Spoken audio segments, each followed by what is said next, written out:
ಶಿರಸಿಯ ರಂಗಧಾಮದಲ್ಲಿ ಬೆಂಗಳೂರಿನ ಸಪ್ತಕ ಸಂಸ್ಥೆ ಏರ್ಪಡಿಸಿದ್ದ 600ನೇ ಸಂಗೀತ ಕಾರ್ಯಕ್ರಮ ಕಲಾಸಕ್ತರನ್ನ ಸಂಗೀತ ಸುಧೆಯಲ್ಲಿ ಮಿಂದೇಳಿಸುವ ಮೂಲಕ ನೆರೆದಿದ್ದವರನ್ನ ಮನತಣಿಸುವಲ್ಲಿ ಯಶಸ್ವಿಯಾಯಿತು. ಕಾರ್ಯಕ್ರಮವನ್ನು ಪಂಡಿತ್ ಉಲ್ಲಾಸ್ ಕಶಾಲ್ಕರ್ ಹಾಗೂ ಪಂಡಿತ್ ಸುರೇಶ್ ತಲ್ವಾಲ್ಕರ್ ದೀಪ ಬೆಳಗಿಸಿ ಉದ್ಘಾಟಿಸಿದರು. ನಂತರ ಸಪ್ತಕ ಸಂಸ್ಥೆಯ ಜಿಎಸ್ ಹೆಗಡೆ ಹಾಗೂ ಗೀತಾ ಹೆಗಡೆ ಅವರ ಸುದೀರ್ಘ ಸಂಗೀತ ಶಾರದೆಯ ಸೇವೆಯ ಕುರಿತಾದ ಚಿಕ್ಕ ಸಾಕ್ಷ್ಯಚಿತ್ರ ಪ್ರದರ್ಶಿಸಲಾಯಿತು.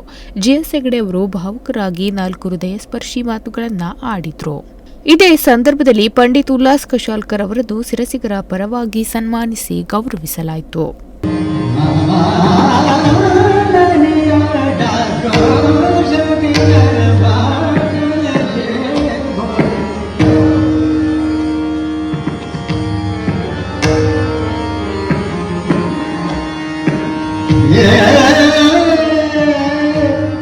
ಬಳಿಕ ನಡೆದ ಕಾರ್ಯಕ್ರಮದಲ್ಲಿ ಸ್ವರ್ಣ ಹಿಂದೂ ಮಂಡಲ್ ಕೋಲ್ಕತ್ತಾ ಅವರ ಅತ್ಯುತ್ತಮ ಸರೋದ್ ವಾದನ ಜೊತೆಗೆ ರೂಪಕ್ ಕಲ್ಲೂರ್ಕರ್ ಬೆಂಗಳೂರರ ತಬಲಾ ವಾದನ 1 ಗಂಟೆಗಳ ಕಾಲ ಶ್ರೋತೃಗಳನ್ನು ರಂಜಿಸಿತು.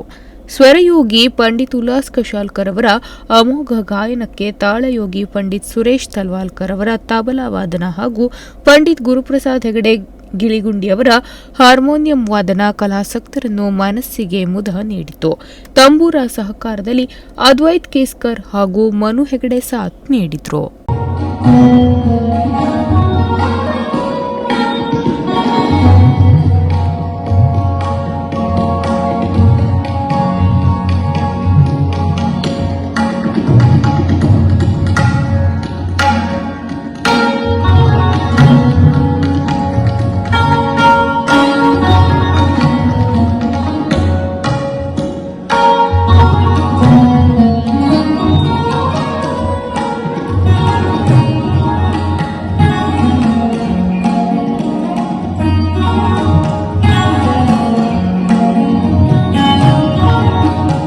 ಸುಮಾರು 500ಕ್ಕೂ ಅಧಿಕ ಕೇಳುಗರು ತನ್ಮಯರಾಗಿ ಕೇಳಿ ಆನಂದಿಸಿದರು.